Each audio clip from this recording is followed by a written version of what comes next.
Eh bien, ça va nous permettre, ce cursus, d'aller appréhender qu'est-ce que c'est que la posture de quelqu'un qui accompagne les transformations et les transitions.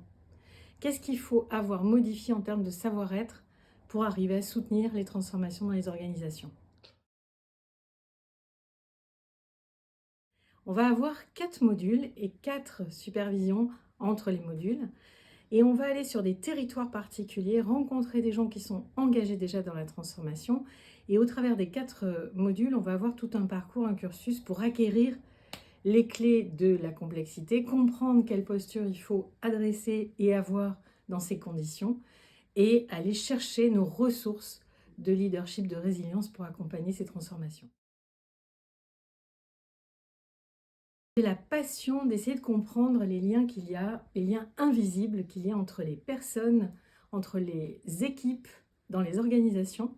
Et avec mon complice Éric Julien, on s'est rencontrés autour de cet invisible et comment est-ce que ça fonctionne. Ça n'est pas visible, mais c'est opératif. Donc on essaie de donner des clés et de les faire vivre, de les faire expérimenter pour ensuite savoir les piloter. Donc ce premier module qui va être dans la nuit du début de janvier, c'est-à-dire ce moment de l'année où on va aller rassembler nos énergies pour faire quelque chose de nouveau et de différent. Donc on va aller mettre ces graines-là dans ce territoire particulier des Amanins. Puis on ira en Bretagne pour aller vivre une expérience particulière sur une presqu'île. Et on ira y vivre les composants de la maturité émotionnelle. Et puis on va changer de lieu.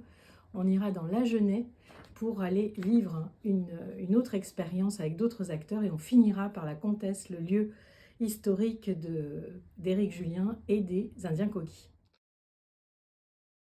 À toute personne qui est en charge d'accompagner les transformations individuelles et collectives, d'équipes, dans tout type d'organisation privée et publique.